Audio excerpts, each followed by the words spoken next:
Nessa ocasião, começa a brilhar o olho dele para o Evangelho, o Antigo Testamento.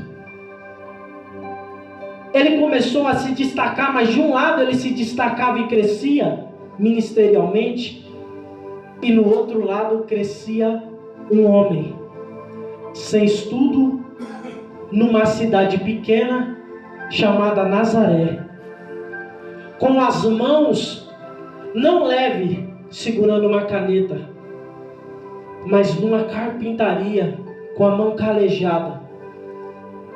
Crescia Jesus de Nazaré. Meu Deus. Sem estudo, sem os melhores professores. Saulo ouvia história sobre ele. Na sua pregação, ele não pregava. A Bíblia vai falar que a sua pregação, a pregação de nosso Jesus, não era com ensino, mas ele pregava, e a sua pregação havia maravilhas. Cegos voltavam a enxergar, mudos falavam, surdos ouviam. Aleluia. Enquanto Saulo pregava, aprendia como falar de uma maneira bonita, eloquente, cheio de palavras difíceis. Tinha um simples homem que nascia, crescia para ser o nosso Salvador. Meu Deus. O tempo vai, arranjam mentiras sobre Jesus. Falam que ele se dizia ser o próprio Deus, a palavra. O interessante é que quando Paulo prega, Paulo começa a pregar que o verdadeiro caminho é as leis de Moisés. Saulo começa a pregar que a verdade que nós devemos seguir é aquela que Moisés escreve numa tábua. Saulo começa a pregar e a estudar que a vida é aquela que está nos aguardando lá no céu. Aleluia.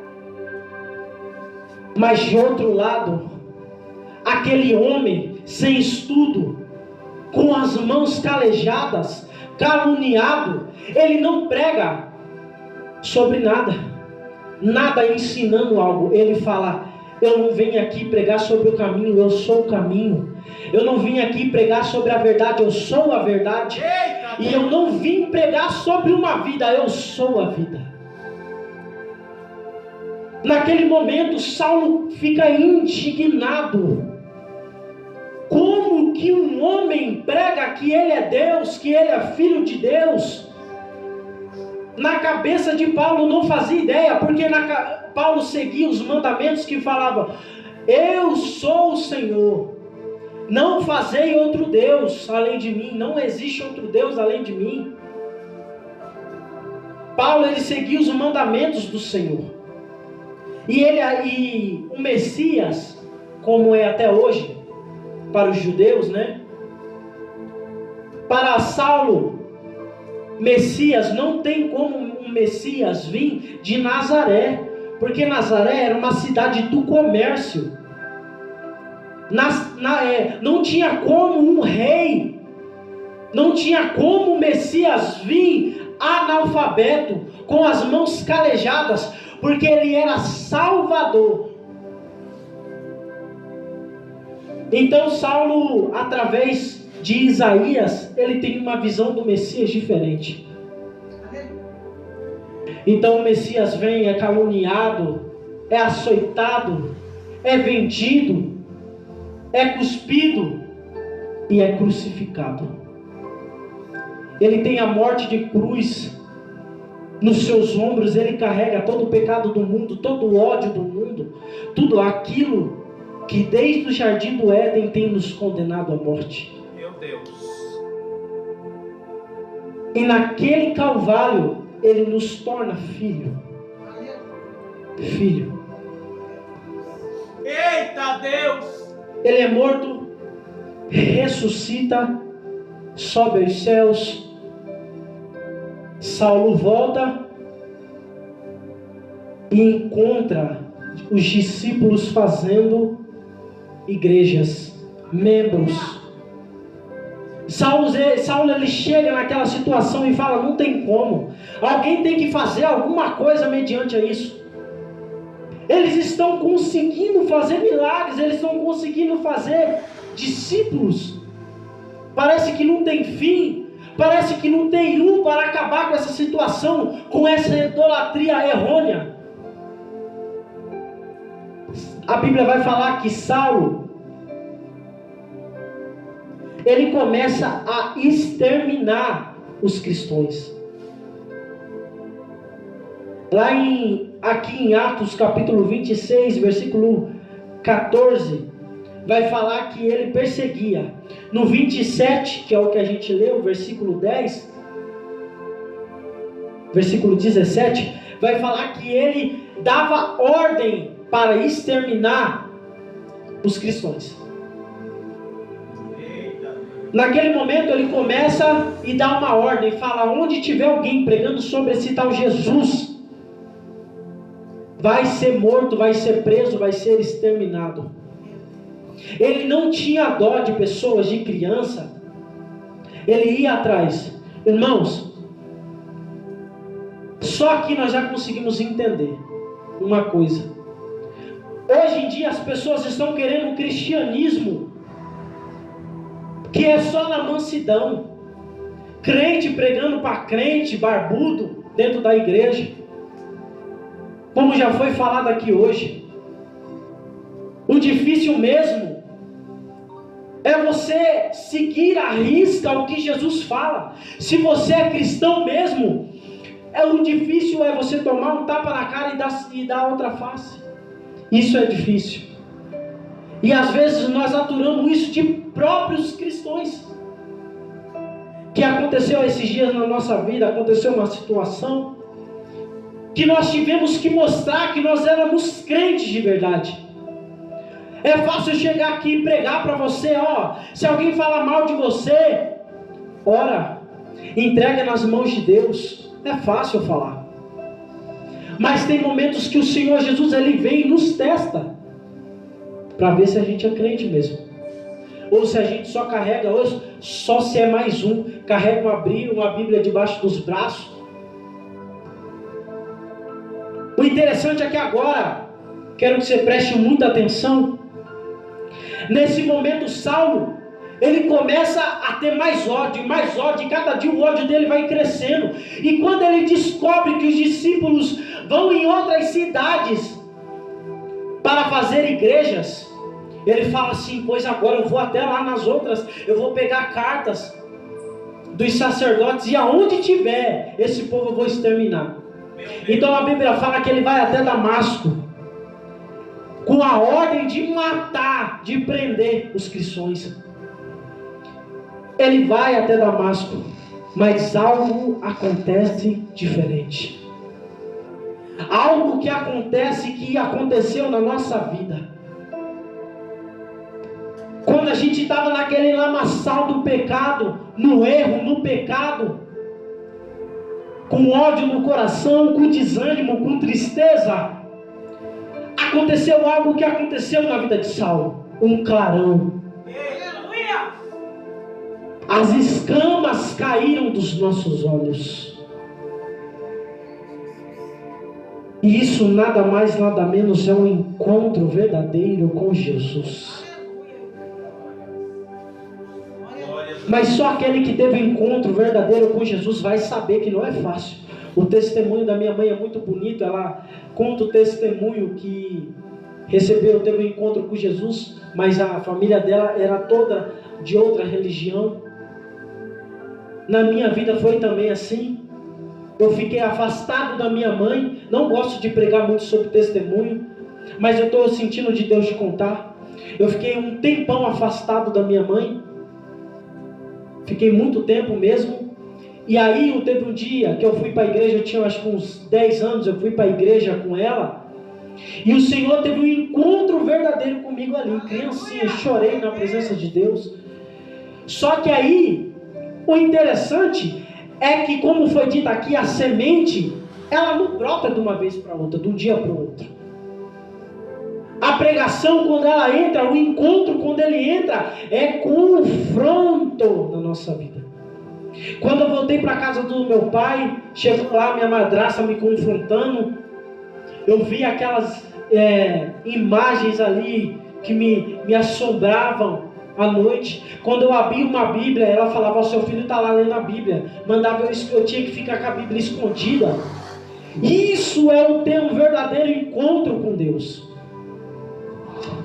Naquele momento, Saulo indo com todo ódio para Damasco,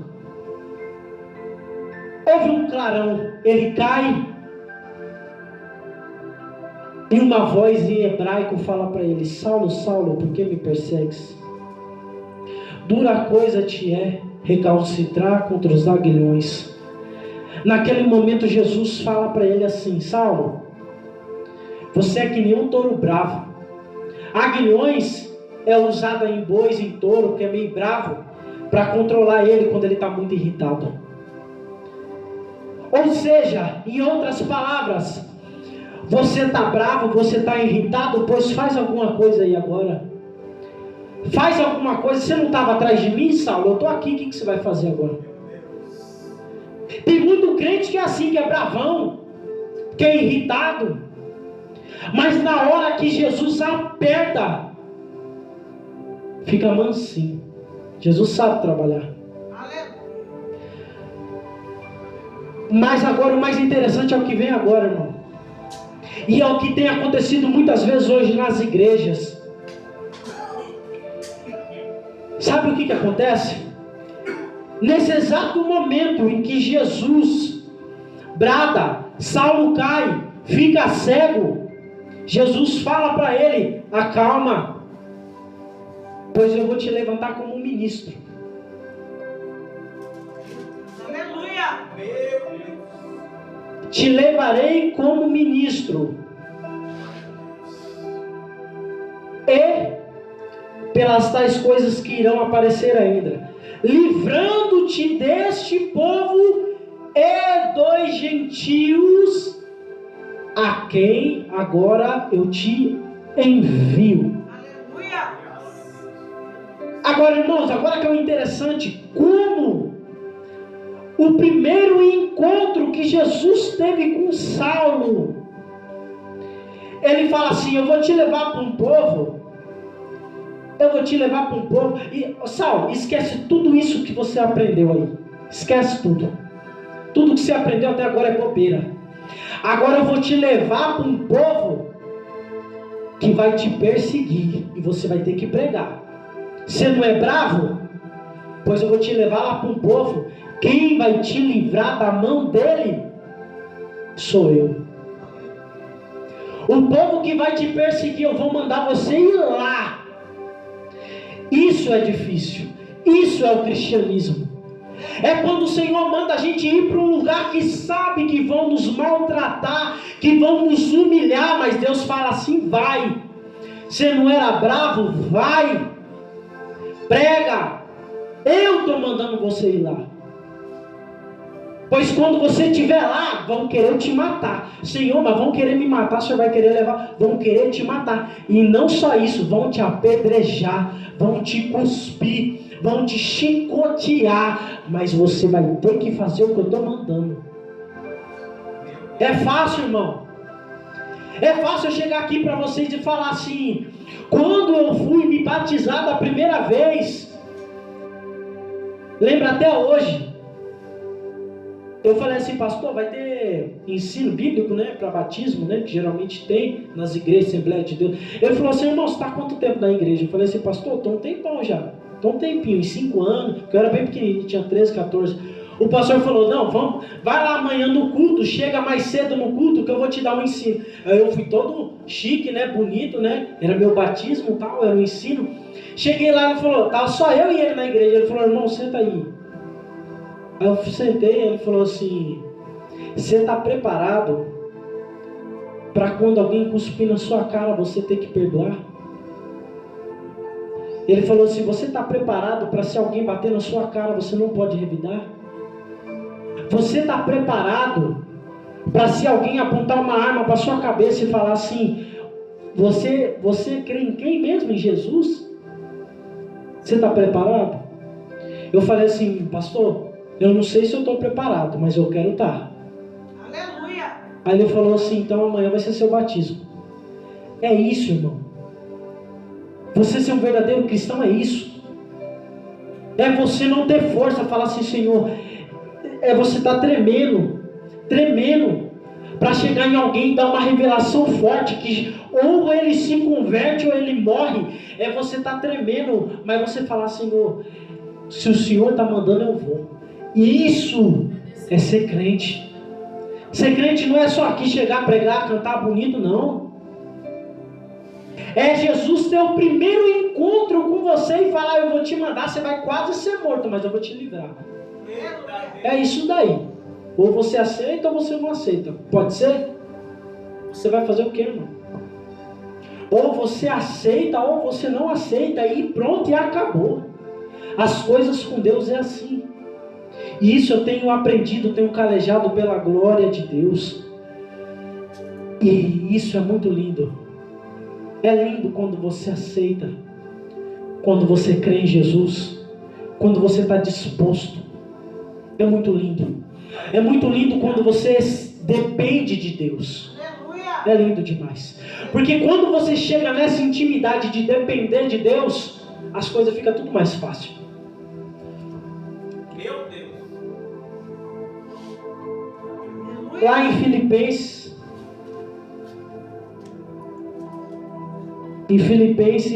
no final da vida de Paulo já, porque Paulo ele é preso, né? Ele vai para as masmorras, ele é sentenciado a ser cortado a cabeça dele, ser decapitado.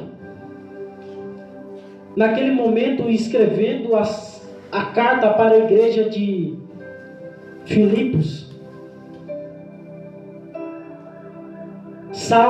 Paulo agora, ele fala uma coisa que me deixa muito interessante. Depois desse tempo, ele vai, irmãos, e ele vai pregar. A primeira coisa que ele faz quando ele se converte, ele vai procurar aqueles que são crentes, que são cristãos. Ele vai procurar quem? Os discípulos. A Bíblia vai falar que quando ele foi procurar os discípulos, para ele ter um apoio, agora que ele se converteu, a primeira atitude, ele acaba de se converter, fica um tempo, a Bíblia, o estudo na teologia vai falar que ele ficou 3 anos sozinho estudando.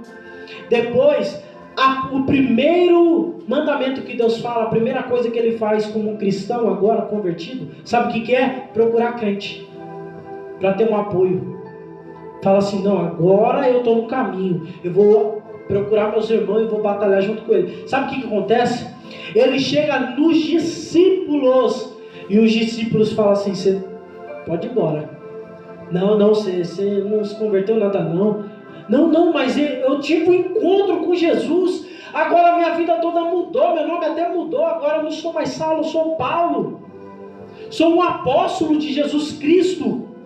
Estou com vocês. Não, pode ir embora. Aí ele fala assim, amém, então. Quando ele vai em outro lugar pregar, a Bíblia vai falar que ele começa a pregar a palavra do Senhor. Sabe o que acontece? Outros cristãos, tá? Crente, fala assim para ele assim, você não se converteu não. Vamos tentar matar ele. Apedrejam ele. Tentam matá-lo. Ele tem que sair dali agora fugido. O primeiro caminhar do homem de Deus, sem ninguém para ajudar. Sem ninguém. Depois, irmão, ele começa a pregar, continua, faz milagre, chega, prega o nome de Jesus Cristo, levanta igrejas em outras cidades. Só que chega quase no final da vida dele, quando ele já está sentenciado à decapitação, ele está numa masmorra e ele começa a escrever cartas para as igrejas. Lá em Filipenses vai falar assim, O interessante agora, o auge dele é no final da vida dele. Quando ele entende verdadeiramente que tudo aquilo que aconteceu, ele fala assim, ó, em Filipenses vai falar assim: tudo que aconteceu comigo foi para que o nome do Senhor seja glorificado. Aleluia! Sentenciado à morte, velho, com cicatrizes, sem ninguém, mas mesmo assim ele adora, para que o nome do Senhor seja glorificado. Pode preparar um louvor aqui, Valentim? Para que o nome do Senhor seja glorificado, ele fala. Eu guardei minha fé. Naqueles momentos ele fala assim: até aqui, tudo isso tem acontecido foi para a glória de Deus. E as últimas palavras dele que ele fala sobre aquela situação dele é: eu guardei minha fé. E é isso, irmãos, que nós temos que ter de exemplo. Guardar a nossa fé. Glória a Deus. Se Deus fizer, Ele é Deus. Se Ele nos honrar aqui na terra, amém. Se Ele não nos honrar aqui, vai ser lá no céu. Aleluia. No grande banquete. Eita Deus. Glória a Deus. E a maior honra de todas vai ser no grande dia. Sabe que dia? Quando a igreja subir e a igreja descer junto com Ele. Vai ser o melhor dia de todos. Aleluia. Porque quando nós estivermos descendo com Ele, a igreja vai reinar sobre a terra. Nós estaremos vendo a magnitude de Jesus. Pode preparar. Eita Deus. Se coloque de pé em nome do Senhor Jesus. Aleluia, Jesus. Glória a Deus. Sei que você está cansado, mas é para o nome do Senhor ser glorificado. Em nome do Senhor Jesus Cristo.